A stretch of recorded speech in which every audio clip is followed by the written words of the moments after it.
Hey YouTube, let me point you up a little bit. So today I thought I'd talk a little bit about fall weather and what you should be prepared for. When you're riding the weather, if it's just sprinkling or spitting a little bit, you're gonna find you're gonna have problems with creaks, noises, things that the bike didn't do before that it's doing now.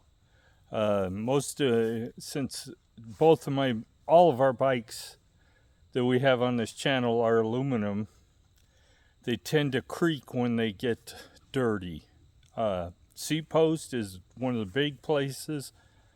Bottom bracket on the mid-drive bike's not going to be a real issue, but it will be on it can be on the XP, depending on whether or not there's a metal cup on the right side of the bike. I believe it's a metal cup on that side, and on the left side it's a plastic cup.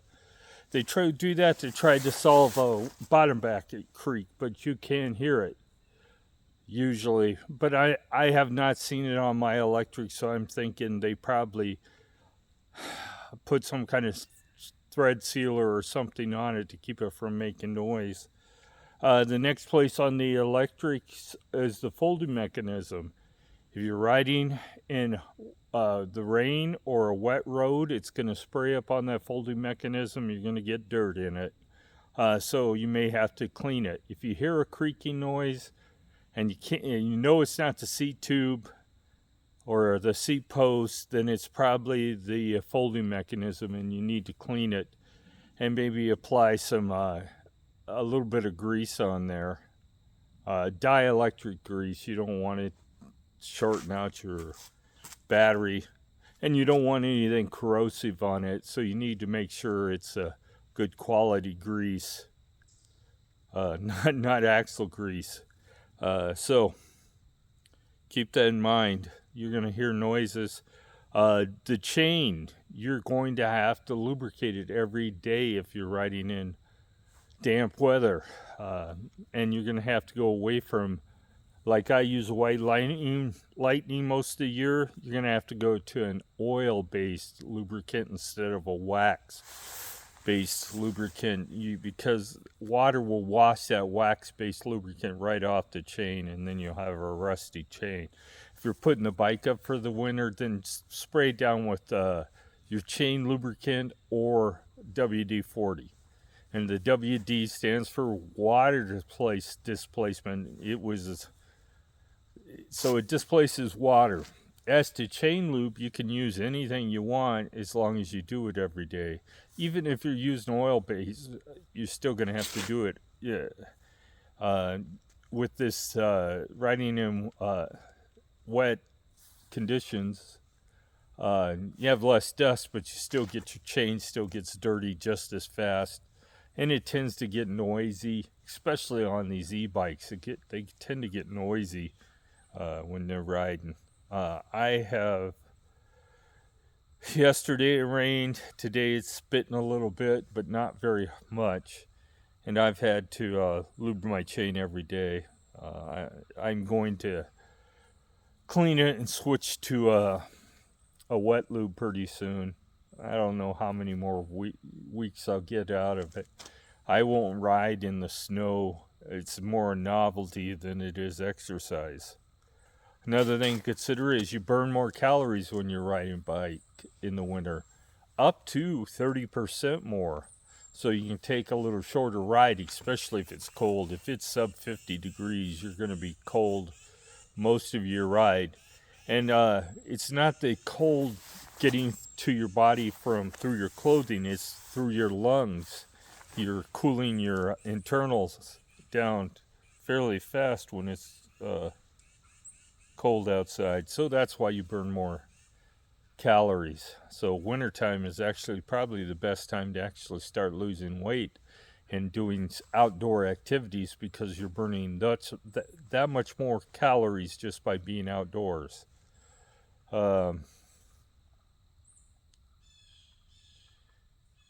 Yeah, so now's the time to start using your lights. It's a little dang. It just makes sense to have your lights on this bike. It's a no-brainer because they turn themselves on every time you start the bike. It turns on. You can't turn them off unless you want to go to a dealer and ask them to enable the on and off switch. Brakes can get dirty.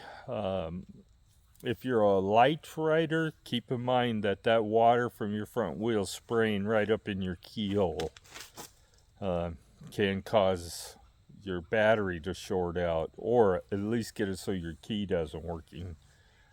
So keep that in mind. You need to protect that part of your bike, which is also right there by the folding mechanism.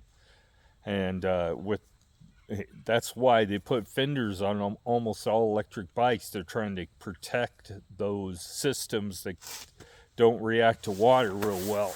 And some of those connections that are in the on the controller aren't very protected from water either.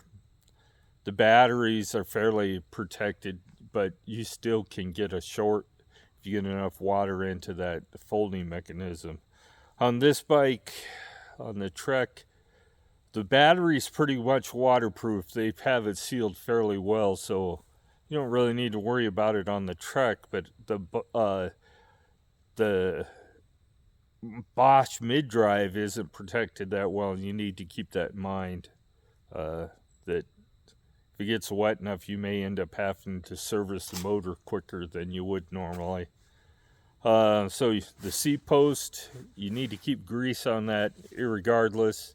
On the electrics, you're going to have a problem with your seat sliding. Some people just don't realize their seat has slid down. They're blissfully ignorant when they're going down the road until they get to the point they're going, why is my knees bothering me? And they figure out that their seat post has slipped. There is a real problem with that cheap seat post clamp that they use. The best solution for that would be buying one off the Trek website. You're looking for a 40 millimeter inside diameter seat post clamp. 40 millimeters, keep that in mind. The Trek one that I'm recommending on the Trek website, it's a Bontrager one. You can tighten it. It has a little knob to tighten it down, and it also has an Allen key. You can stick it through the knob and tighten it with an Allen key so you can get it exactly where you need it. So the main problem with the electric one, and I had it on my wife's and mine, when we're 310 pounds, that seat post clamp slides all the time. And we solved it by putting those Bontrager ones on there. They are $16.99. I looked the other day at them. So they say they'll call them 39.85, but they're actually, the clamp itself is marked 40 millimeters, and that's what you need to fit on the electrics. And the seat post shim on the electrics is also problematic. They may put a really short one in there, and the seat post is inside. And I have even had people who have reviewed, professional reviewers that got their free bike and everything, tried to tell me there isn't no seat post adapter in there, but there is. If you were looking for a seat post to fit that bike without the adapter, you would need a 34.9. And they make them. You can find them out there, and then you could do away with the adapter. But that seat post adapter tends to move around in there, and then you start having problems with it slipping. So it's a couple of things that actually cause the seat post to slip, but the main thing is that it's the seat post clamp, the bolt. Every time you clamp it, you tighten it, you clamp it, it stretches, and then the seat starts sliding again.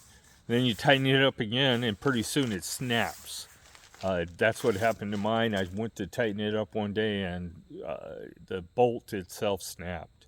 And then at that point, I had enough. I said, Electric offered to replace it under warranty, and I told them they could keep their seat clamp.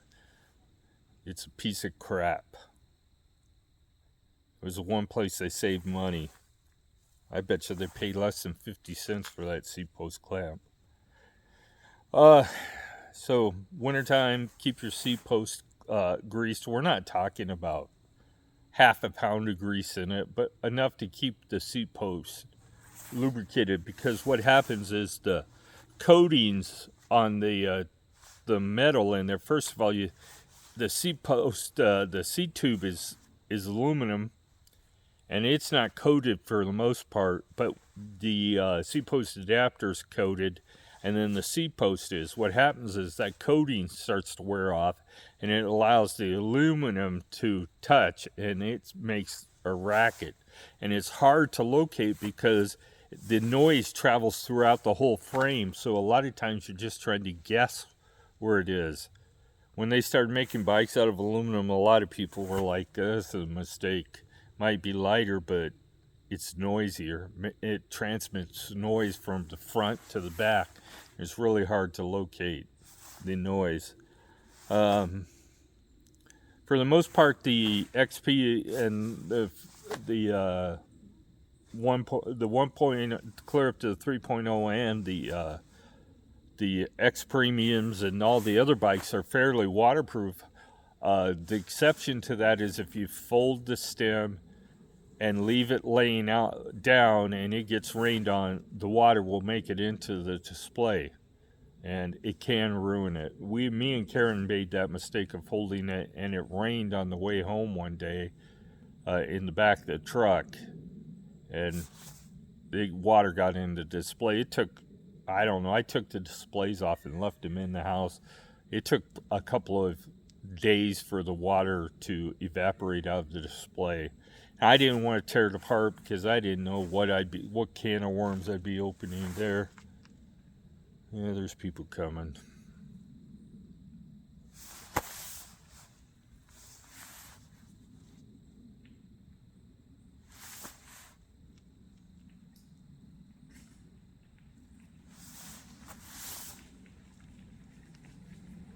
Hello. Oh. See those folks every day. So, mosquitoes are out. They were gone. It was so cold out here in the past few days they were hibernating. So keep that in mind. The noises, expect your bike to be a little noisier than usual. It requires more maintenance. It requires more cleaning.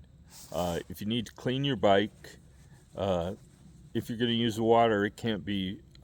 You shouldn't use a nozzle. You should just use the water hose and just wash off any loose dirt, and then clean your bike with I still, even in the wintertime, use Pledge. It's got some wax in it. It's got Caranuba wax in it, so it will protect your paint a little bit, make it shiny, and make it smell good too, lemony fresh. Other than that, I just expect noises. Lube your chain more often. Take care of the bike. Wipe it off if it gets wet. And keep it waxed, keep it protected, and you'll be doing good. If the folding mechanism does start creaking, clean it before you grease it, because you'll have that grit and the grease, and it'll just be grinding away at the folding mechanism. So keep that in mind. Hope you have a great day. Get out there and ride your bike. I enjoy riding my bike in the fall. The leaves turning and the cooler temperatures makes it a more enjoyable ride. Have a great day.